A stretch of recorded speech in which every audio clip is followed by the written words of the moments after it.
Hello everyone, I am back again. My name is Arindhiri and I welcome you all to my YouTube channel. So, this video is a continuation of our DSS series, and from this video we are going to start our real journey of data structures and algorithm.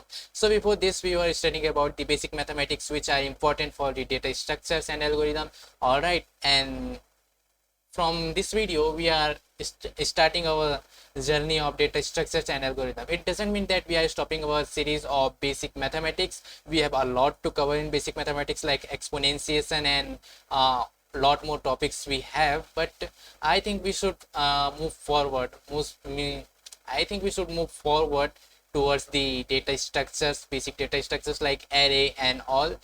Throughout this journey of data structures and algorithm, we will be studying about the mathematical concepts. All right, so let's start with the data structures and algorithms. So let me introduce you with the data structure, that what is data structures. So let me know, when I am saying data structures, what is the first thing is coming in your mind.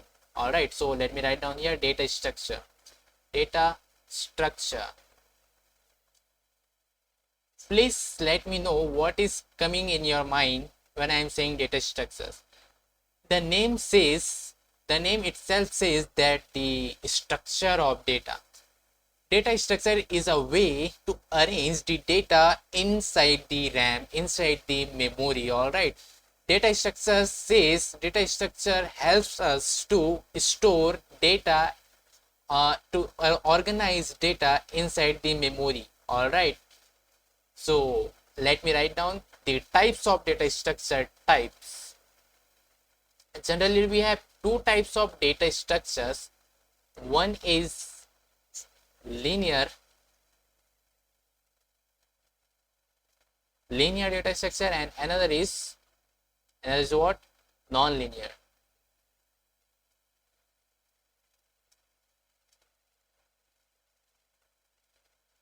All right. So data structure means how we are organizing our data inside the RAM, inside the memory. All right. For example, if you have to add two numbers, you need two numbers, and if you need two numbers, you will have to store somewhere to add numbers. All right. So you will store the numbers in the RAM. All right. So data structure provides you the data structure provides you different ways to organize data inside the RAM. All right. So as I have already told you, two types of data structures we have: linear data structure and non-linear data structure. In linear data structures, we have array, we have linked list, very important, linked list, stack, queue. And in non-linear data structure, we have trees and graphs.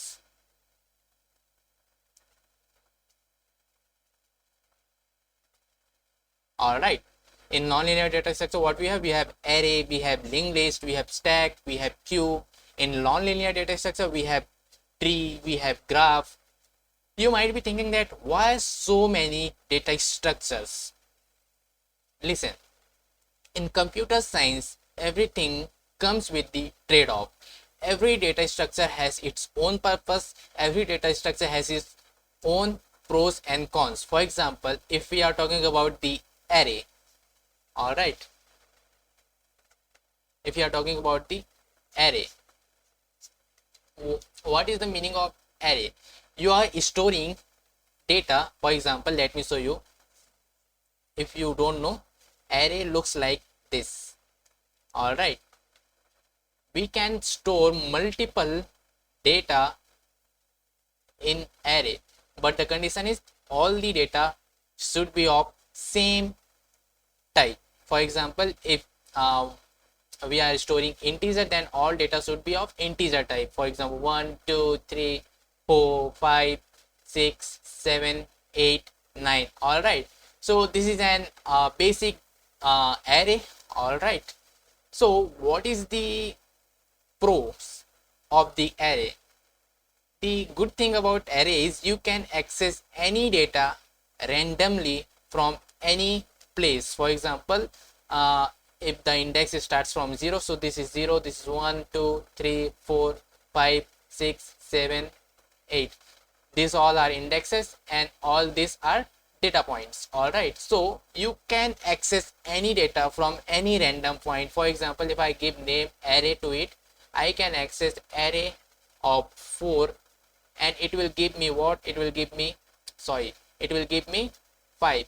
All right, so in this way you can access any data from any random place, but the trade-off is you cannot store data in any random memory location. For example, if the location of the first data point is 100 and the single data is taking 4 bytes of memory, the next data should be present in 104th memory location. If this data is present in 104th memory location, this data should be present in 108th memory location. You cannot store the third data at any random place like 1000 or 1010. If the second memory location is 104, the third memory location should be 108. All right, so you cannot store the data at any random place in array. All right, so this is a trade-off in array. But when we talk about linked list, when we talk about what? Linked list, it gives you flexibility to choose the random memory location. For example, you can store data, let's say in memory location 100. You can store your second data at memory location 200. You can choose your third data at memory location let's say 400, and all this will point to each other. All right, so in this way you can store your data at anywhere in memory. But the trade-off in linked list is you cannot access the data. Let's say we have 1 here, we have 2 here, and we have 3 here. You cannot access these 3 directly. You have to start traversal from the starting of the linked list, and you will go like this in this fashion, and then after reaching here you will able to access this data. All right, so you cannot access this data directly. All right, so this is the trade-off in linked list. But the good thing is you can store your data points in memory location, anywhere in memory location. All right, so what I want to explain, if you're not able to understand all these things, then forget this all things for now. We will discuss about this all things in our upcoming lecture. All right, so let me remove this all from here. All right, so what I want to explain now, you can every data structure has its own pros and cons. All right, so and every data structure has its own purpose. All right, like the access of data is different in every data structure. So these all are the ways to store the data in RAM. All right, and these are the most basic data structures. So I hope you have understand what is data structure. Data structure is nothing but the way to organize your data inside the memory, inside the RAM, inside the memory. All right, so let's talk about the, so we have talked about the data structure. Let's talk about the algorithm, that what is algorithm. All right, let me remove this also, white color. All right, algorithm. Sorry for the handwriting.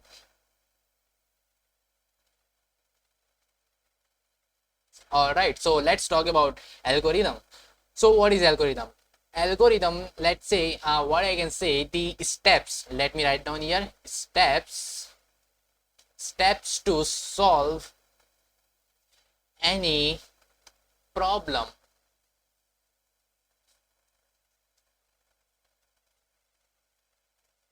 What do I mean?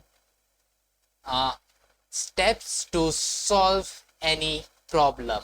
For example, let's say we can take an example of making tea. If you want to make tea, you want to drink tea, what will be the steps to make tea? You will start your induction, then you will put your vessel, and then you will pour your water, and then you will add milk, you will add sugar, you will add tea leaves and all, and then after boiling you will be able to drink tea. All right, so this is an step of making tea. This is an algorithm of making tea. Similarly, we define some steps like step 1, step 2, step 3, step 4 to solve, in order to solve any mathematical problem, coding problem. All right, so so all these things are all these things helps us to solve a problem. All right, you can break down any problem in multiple steps, and then you can solve uh, that problem. All right, for example, if you have to add two numbers, what will be the steps to add two numbers? What will be the steps? First step, you will take two numbers, because you have to add two numbers, you need two numbers. All right, so first of all, you will take two numbers. All right, you will store in memory. All right, and then what you will do, you will perform addition on that two numbers, and then what you will do, you will return the answer. All right, or I can say you will store the answer. You will store the answer, and then what you will do, you will return. What you will return? You will return answer. So these are the steps to calculate two numbers. So I can say this is the algorithm to add two numbers. All right, so I hope you have understand the algorithm. That what is algorithm? Algorithm is nothing but the steps in order to solve any problem. All right, so I will suggest you, before solving any DSA problem, think about the algorithm. Think about the steps, that in which way, how can you solve any problem. Think about the brute force approach. Think about the better approach. At the first, after seeing any question, think about the brute force approach. Think about the naive approach. All right, think about the algorithm, that what you can do, what the question is saying, what you can do, what the steps will be in order to solve the question. All right, so the algorithm is the most important part, because everyone can learn all the data structures. We have only 4 here and 2 here, only 6 data structures we have, but the main thing is the algorithm. All right, so you have to put your all brain in this. All right, after learning all these things, simultaneously we will be learning algorithms also. All right, so I hope you have understand the algorithm, what is algorithm, and the picture of algorithm is crystal clear in your mind. All right, I'm again saying the steps in order to solve any question. So think about these steps. All right, break down the problems in multiple steps and then try to solve it. All right, let's move forward. What we have now, let me see what we have. All right, so let's discuss about the quality of what? Quality of softwares. Quality of softwares. All right, you know what, we are students of computer science, and using all these things, this data structure, this algorithm, what we build software. All right, what we do, we build software. So what if I ask you, how can you measure, how can you judge the quality of any software? All right, let me give you some example. Let me ask you, can you judge the quality of software by the line of code? Lines of code. Lines of code. can you judge the quality of software by the lines of code? For example, let's say if you have built a program which have three lines of code, and you have written another program which have, let's say, 10 lines of code. Do let me know which one is the good code, which one is the optimized code, which one is quality code. All right, so can you explain me, can you judge the quality of code by the lines of code? Can you judge the quality of code by the lines of code? No, you can't. Why? It may happen that the code with the 10 lines is much better, is much optimized in compare of as compared to this code which has 3 lines of code. All right, understand what I'm trying to say? It may happen that the code with the 10 lines is much optimized, much better than this code which has 3 lines. All right, so you cannot judge the quality of software by the line of codes. For example, let me give you an example. Let's say I have an example for you. Let's say we have given 9 balls. We have, every ball is of equal weight. All right, except one ball. My hands are not visible, sorry. Every ball is of equal weight except one ball. For example, let's say we have an array of balls. Don't worry if you don't know about the array, just listen. All right, we have array of balls. In this array we are storing the weights of all the balls. For example, let's say every ball has equal weight and the weight is 1 1 1 1 1 1 1, and the one ball has the and the one ball is heavier than other balls. For example, let's say 2 1 and then 1. So we have 8 balls, total 8 balls. 1 2 3 4 5 6 7 8 1 2 3 4 5 6 7 8 9. All right, so we have 9 balls total. All right, so we have total 9 balls, and you can see that we have a ball which is heavier than other. All right, so, and what you have to do, you have to find this heavy ball. All right, so how can you find this? The most naive approach is you can check each ball. You can go to each ball and you will check if the ball is heavier than the previous or not. All right, you will maintain a weight initialized with 0. You can see this is 1, so you will initialize with 1. So you will store 1, and then you will move to this. Here you will see this and this weight is equal, so you will do nothing. You will move here. You will see that the weight is again same. You will do nothing. You will move here, the same, till this place you will go, and you will see that the weight is equal, and you will do nothing.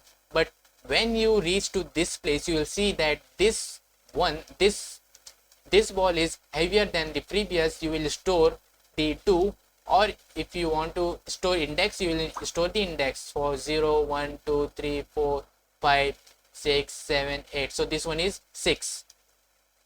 All right, so you can store the 6 index. All right, so what was the approach?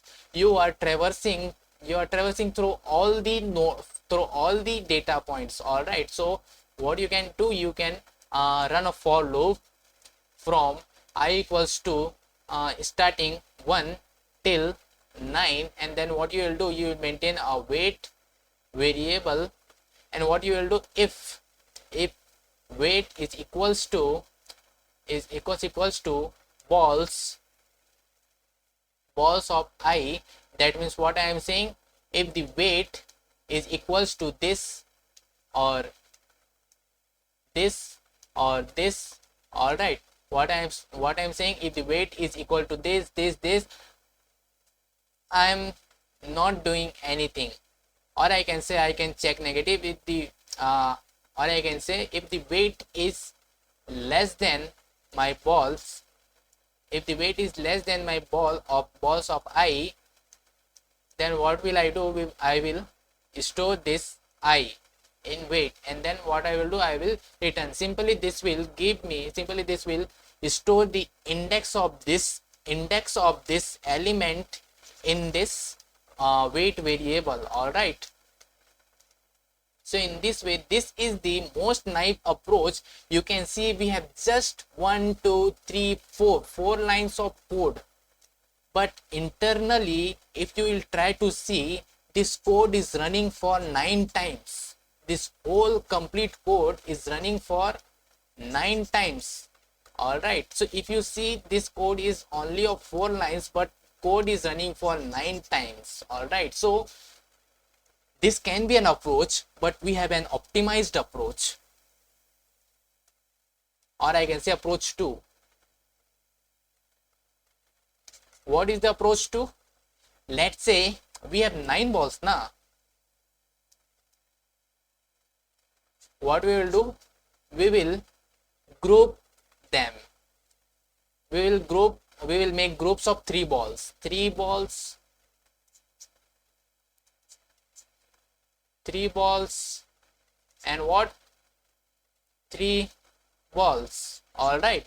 So what we are doing? We have 9 balls, and we are grouping them, and we are making a group of 3 balls. All right. So here you can see every ball. Here you can see we are making the group of 3 balls in one group. Let's say this is group 1, this is group 2, and this is group 3. In only one group we have the heaviest ball, we have the heavy ball. All right, here you can see in this group every ball has equal weight. In this group you can see every ball has equal weight. In this group you can see that 2 balls have equal weight, but the one ball is heavy. All right, so what I can say, I can make group. So let's say group A have what?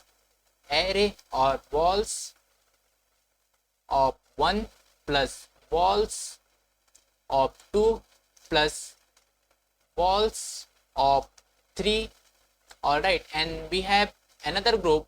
We have to make 3 groups now. So B equals to balls of 4 plus balls of 5 plus balls of what? 6. And then we will create a group C with balls of what? Balls of 7 plus balls of 8 plus balls, sorry for the handwriting again, balls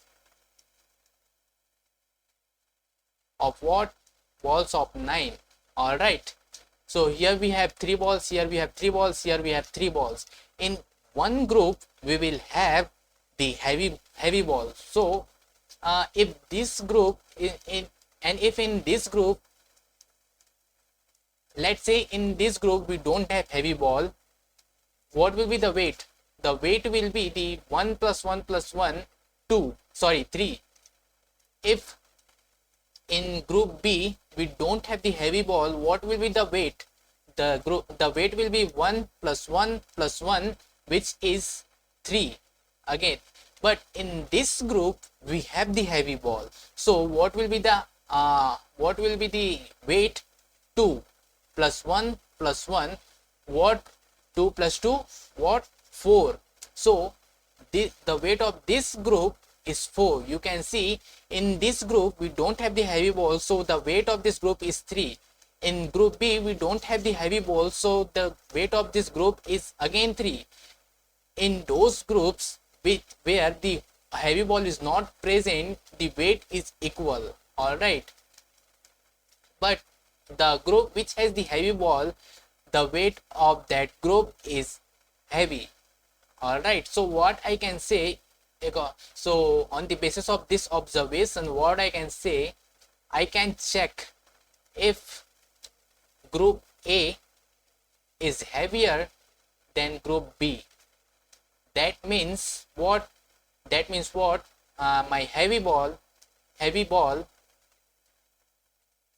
is in group A.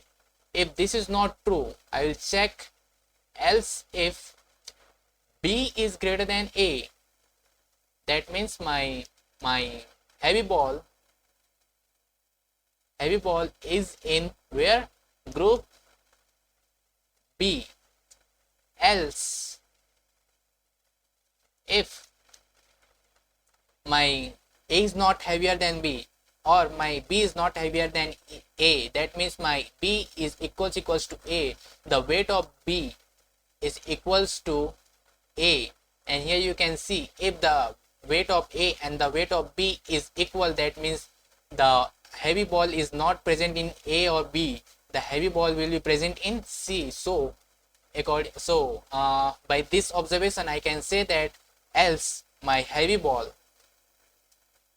is in group C. All right, so what I can say, my heavy ball will be in group C. So now what I have to do, I know I have checked in which group my heavy ball is present. Now I can check which, in each group we have 3 balls now, so we have trade off the all 6 balls, and we have just 3 balls, and one ball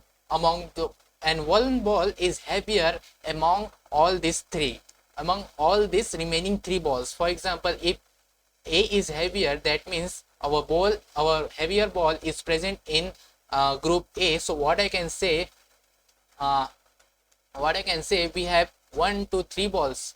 All right, the ball 1, the ball 2, and the ball 3. So what I can say, if ball 1 is greater than ball 2, so that means what? Ball 1 is heavy. If this is not true, else if ball 2 is heavier than ball 1, that means what?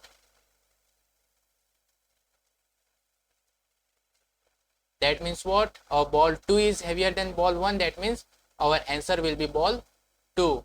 If both the conditions are not true, that means ball 1 and ball 2 are equal, that means what? Else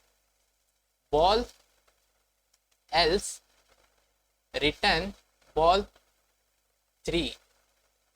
What do I mean? If ball 1 and ball 2 both are equal, that means the heavy ball will be 1, that means heavy ball will be 3. And same conditions you can check for this condition, and the same conditions you can check for this condition. All right, so in this way you can find the heavy ball without any loop, without any iteration. But you can see this is much lengthier than the previous one. You can see the previous code was just of 4 lines, and this is almost if you complete this code, this will be almost 10 to 15 lines, but this code is much better. All right, so what I can say, the line of code doesn't define the quality of the softwares. All right, so I hope you have understand why I'm saying the line of code does not cannot say whether the software is good, whether the code is good or not. All right, so how can we, so if we cannot judge quality of software by the lines of code, so how can we? Let me ask you one more question. Second question, can you judge the quality of software by speed? Let's say this is your laptop, this is your computer, let's say you have 2 softwares, software A and software B. All right, software A takes 5 seconds to start, and software B takes, let's say, 50 seconds to start. Which one will be the which one is the good software? You will say software A is taking only 5 seconds and software B is taking 50 seconds. So software A is the good software. But this is not the way you check the quality of the software. By the speed of opening or execution of the code or software, you cannot judge the quality. Why? Because the because the speed of the software depends upon so many factors. For example, the speed of the software, the speed of the CPU, the resource, the availability of the resource, all these things matters when you run a software. So you cannot say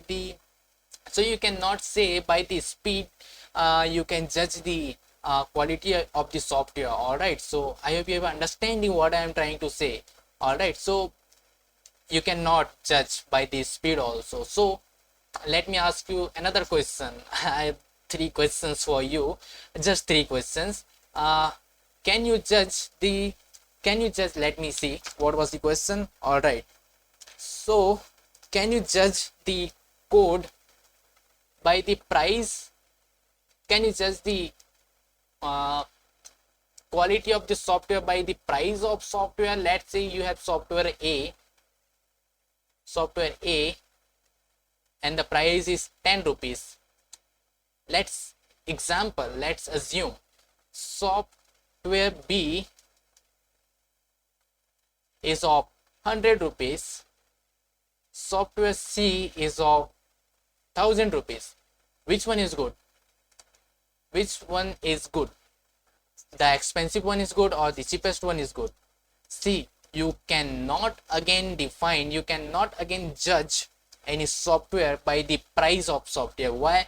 Because the price of software depends on many factors. All right, depends upon the team size, depends upon the project. All right, so the price of software cannot define the quality of the software, the speed, the quality of the software. All right, so how can you judge the quality of the software? How can you judge the quality of software? Let me know you now.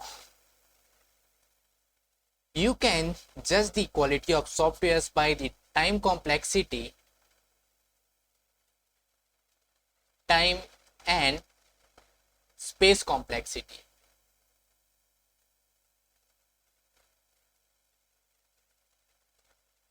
What you can judge the quality of the softwares by the time and the space complexity.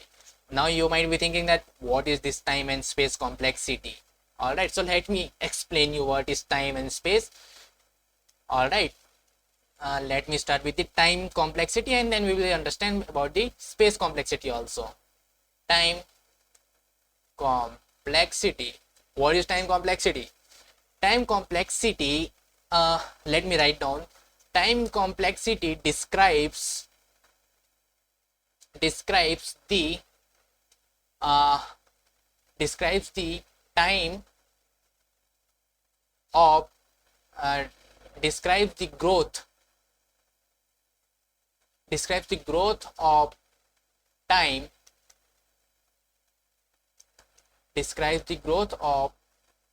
time, of execution of program when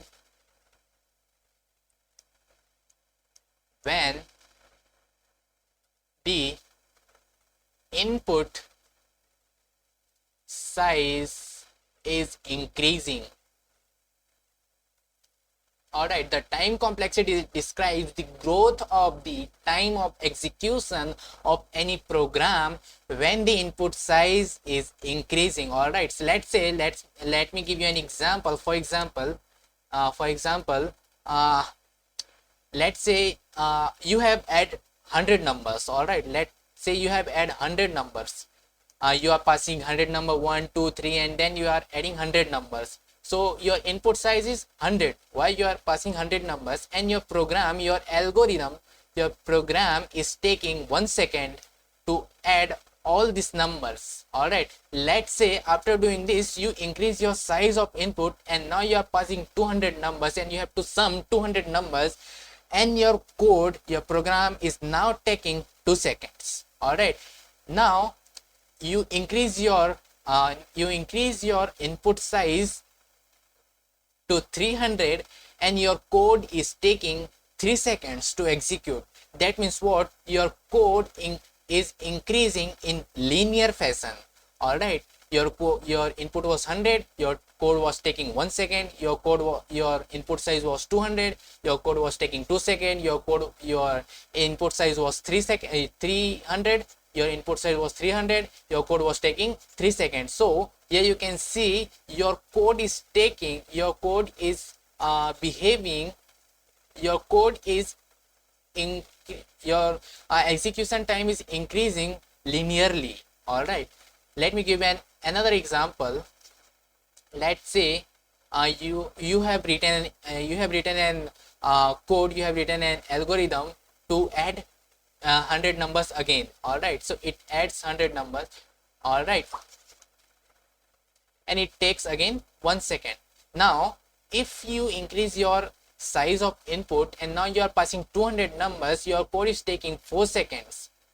Now if you are passing 300 inputs, you are again increasing your input size. Now your code is taking 9 seconds. Now again you increase your size, it is taking 16 seconds. You can see now your code is taking much more time. You can see according to the pattern, the time is growing in quadratic fashion. All right, n square. All right, so here you can see that in this algorithm, let's say this was your algo 1 and this was your algo 2. You write 2 algorithms. This one is taking linear time, this one is taking quadratic time, this one is so which one is much better? This one is, because why? This is taking linear time complexity, this one is taking quadratic time complexity. All right, so I hope you understand the concept of time complexity. I want to repeat this again. Time complexity describes the growth of the time of execution of program when the input size is increasing. All right, so I hope you have understand the time complexity. Let me explain you about the space complexity. Space complexity. So what do you mean by what is the meaning of space complexity? You might be thinking, what is the space complexity now? The space complexity describes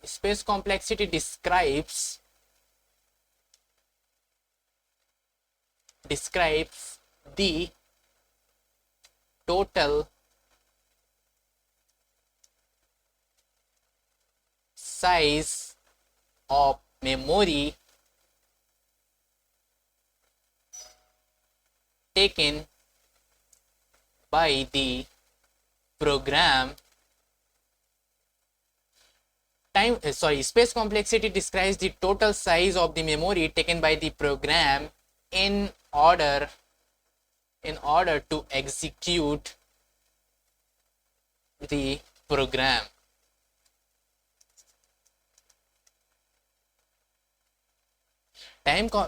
Space complexity describes the total size of the memory taken by the program in order to execute the program. All right, for example, let me give you an example. You have to sum n natural numbers. Let's say you have to sum 1 to 10 natural numbers. All right, so what you can do, you can just use the formula and then you will return the sum. What will be the space complexity? Space complexity will be constant. All right, don't worry if you are not understanding what is this quadratic time complexity, what is this linear time complexity, what is this constant space complexity. I will be explaining all these things in my next video, where we will be discussing about the time complexities of the codes. All right, so don't worry, for now understand this code will take constant time complexity. All right, let me give another example where you have to find all the prime numbers in the given range. Let's say you have given range of n and you have to find all the prime numbers and you have to return an array of the all prime numbers. All right,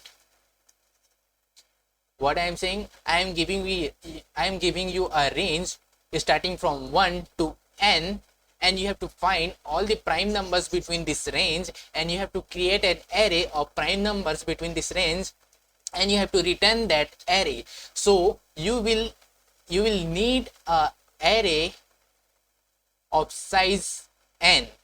All right, you will need an array of size n, and after performing all the operations, you will return the answer array in which we will have all the prime numbers which are in this range. All right, so this will take the space complexity of big O of n. All right, big O of n space complexity it will take. All right, so what was the definition of space complexity? Space complexity describes the total size of the memory taken by the program in order to execute the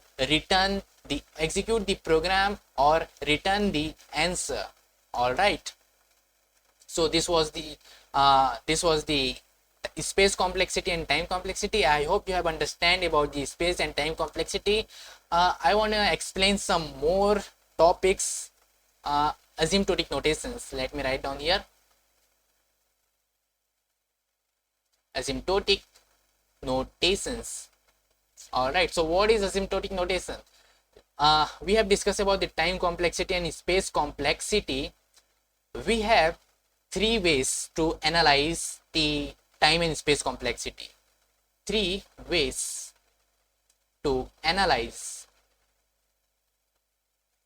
the time complexity and space complexity. And what are the three ways, and what are those three ways? First is best case.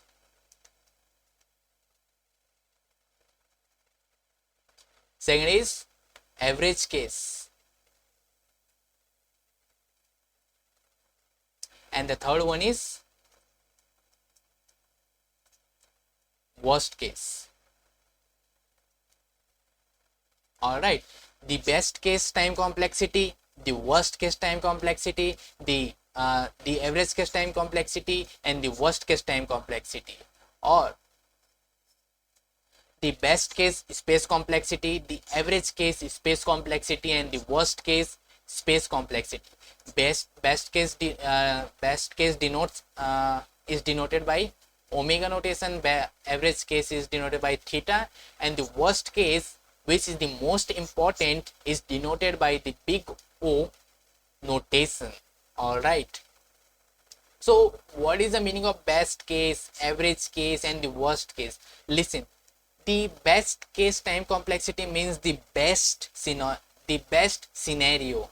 All right, for example, let's say I am giving you a task that you have to arrange the numbers which in ascending order in array. All right, let's say I am giving you an number, I am giving you an array, I am giving you an array 2, 4, 6, 8, 10, 12, 15. All right, so and you have to arrange all these numbers in ascending order.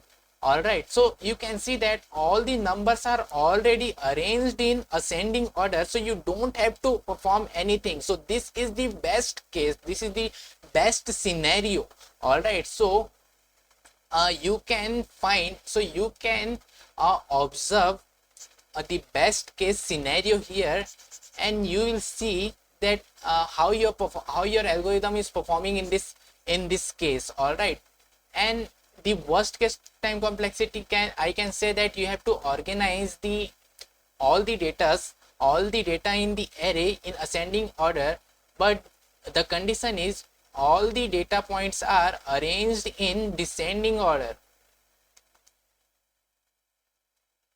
All right, so you can see all the data is arranged in descending order, and you have to arrange all this data in ascending order. So you have to run your code till the last of this array. All right, so this will take more time, and this is the worst case. All right, because the data is completely in descending order, you have to sort this array in completely in ascending order. All right, so this will take more time.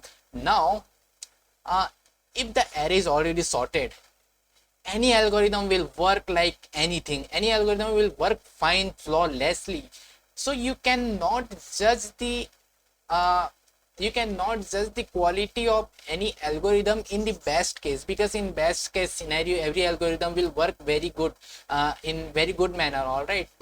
The code the code which is working, which is taking less time, which is taking less memory, in worst case scenario, that algorithm will be the best, that algorithm will be the that algorithm will be the optimized algorithm. Why? Because in worst case, where all the data points are arranged in descending order, all right, all the data points are arranged in descending order, but still that algorithm is taking very less time.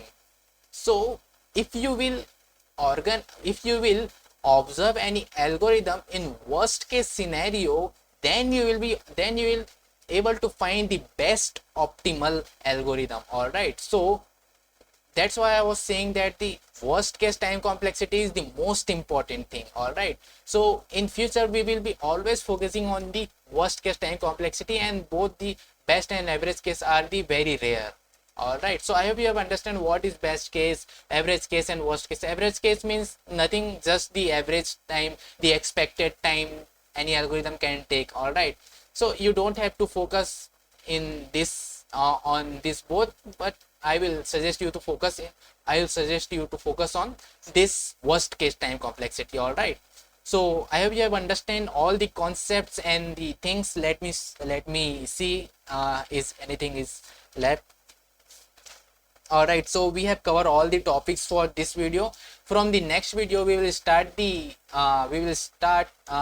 we will see some code, and we will try to find the time complexity and space complexity of that code, like is that code is taking linear time complexity, or constant time complexity, or square time quadratic time complexity, or anything else. So from the next video we will uh, try to find the time complexity and space complexity.